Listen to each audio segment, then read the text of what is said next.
Good morning, multifamily investors. Checking today's update on multifamily in our area. Let's do it. 3 new duplexes in King, 1 in Pierce, and 3 5+ unit properties. That's a lot in one day.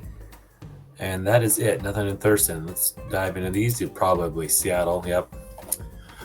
So we have the South Seattle, a couple in South Seattle. This is over by West Seattle, Roxbury, Delridge area, and then we have a Wallingford, which is North Seattle. Let's check out. It kind of looks like a lot for a duplex one day. These two have price reductions. 104 days on market, 63. That's why they're coming up in the list for today. It's like new listings, but let's just see what. I'm sure we've reviewed these in the past. Yep. For Rainier Beach, 1903 is the construction year, so it's 120 years old. Has a 2-bed 1 and a 1-1. I don't know if that's correct. Could be flip-flopped. Be surprised if the 1-bed is 1,300 and the 2-bed is 910, but you never know in some of these older kind of funny places that have been converted from single family to duplexes over the years or whatever. Okay, 600,000 though. If you need a place to live and you want to be in Seattle, near Seattle, this would be something worth looking at. We've reviewed this one before as well. I think it started over $1 million or at like 999 something. 2-bed 1 baths, 975 square feet, almost 2,400 a unit. Let's see. And this one in Wallingford, Green Lake. And that looks like a retail spot. Offering views of downtown, this 1911 building conveniently located on the corner of the heart of Wallingford is steeped in charm and character. Oh yeah, currently operates as a 7-chair salon. That's odd. Why it's put in here as a duplex. Anyway, so not what my clients are looking for. There is a 1-bedroom apartment. Says that's why they're throwing it in here. Multiple listings. You're allowed to put listings under a couple different categories or locations and things in our MLS. So this could probably I'm guessing it's under like a commercial business listing as well. But I can tell just by the aesthetics of the front, it looked like a retail spot. So that's why it's 1.2. Okay, duplex in Pierce, Tacoma, East Tacoma, 675. Oh, it actually says it's Parkland. I'm sorry, Parkland. It's a 4-bed, 3-bath home with an ADU that's 2-bed, 1-bath downstairs. So no information at all here. Is probably mainly used as just a single family residence with an ADU, and maybe they weren't renting it out. I'm sure this is listed, like I just mentioned, under single family listings. I also have a watch list that I check for single family properties with ADUs or DADUs, because I know clients are interested in those as well. Looks a little rough.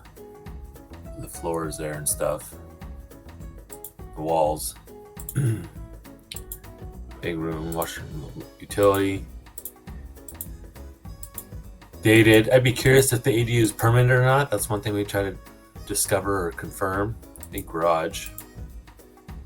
Man, it looks beat up.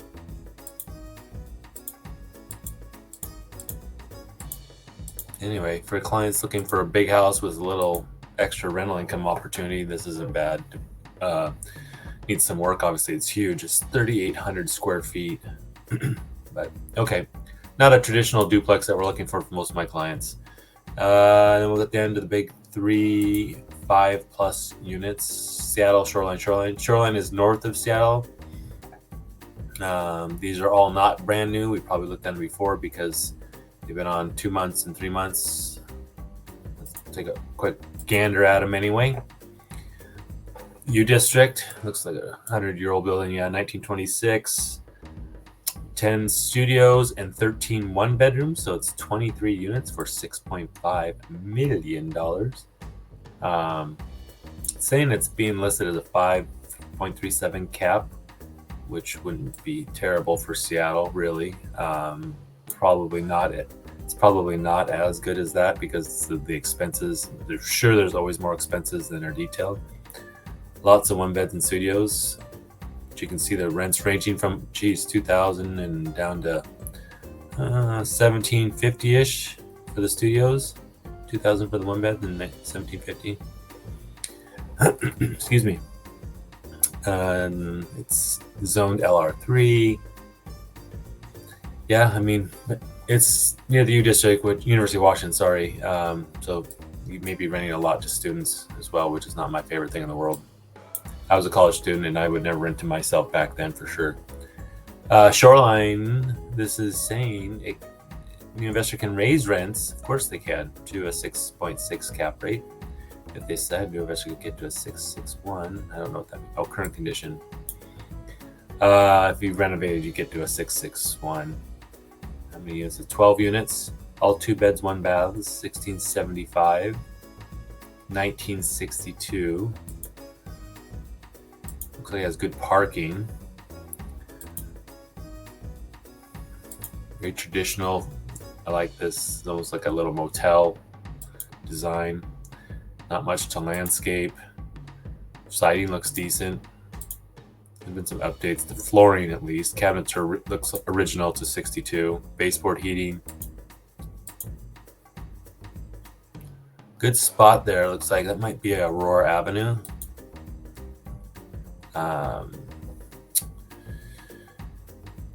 Yeah, anyway, probably close to freeways and all that stuff. But you're talking 250 or so, 150,000 a unit. There's 700 square feet. It's not too bad on the size. It's been on the market though 2 months or 3 months. So there's an opportunity there if somebody wanted to make a lower offer. And same with this one. It's probably the same owner. They're priced like that in the same area. I'm guessing some owner is liquidating their holdings. There's another 1963, about the same age. It's 15 units ranging. There's 1 3-bed. There's a couple 2 beds, and then the most are 1 beds with a couple varying square footage size. And again, the way they list it, where you could be, it's the same. I can tell it's the same broker. Value add here is to renovate all units with modern finishes, raise rents to market, and implement RUBS, ratio utility billing system, we call it. That's when you bill back the tenants a portion of the utilities. It is a flat roof, so you can see standing water there. That's not the most ideal in the world. I had a flat roof building in Seattle. It's typically cheaper though to replace when they need to than obviously a pitched roof, but then you get the standing water issues. Nice looking building, brick, I like that. Classic mid-century look. You can see there a better picture of the standing water. You could spruce this up and give it a little more though contemporary look to it. I wouldn't touch this brick. I think it's kind of cool, but you've got also this it's like rockery stuff that they put back in the 60s they were using. Baseboard, vinyl floor, carpet, wood door. Yeah, there hasn't been any updates. Looks like, at least in these units, are showing. These are very, very rentable units, so this is exactly like my building I used to have in Ballard. Never had a problem renting it, even in the dated condition. Brown doors, brown trim, carpet. And this is all original. Anyway, there you have it. That one's $4 million. So I believe the other one was 12 units for $3 million. This one is 15 units for $4 million. It's up to you if you wanted to run numbers and think which one is a better deal or what you could afford. There you have it. That is the new inventory for the last 24 hours in Western Washington. I'd say 3 price reductions. That one of them wasn't even really a duplex, it was retail. So we count that other one in Pierce as kind of a single family. So not a lot of stuff that my clients are looking for right now today, but at least it gives you more of a pulse of what's happening, what's hitting the market. And I will be back tomorrow. Thank you for watching.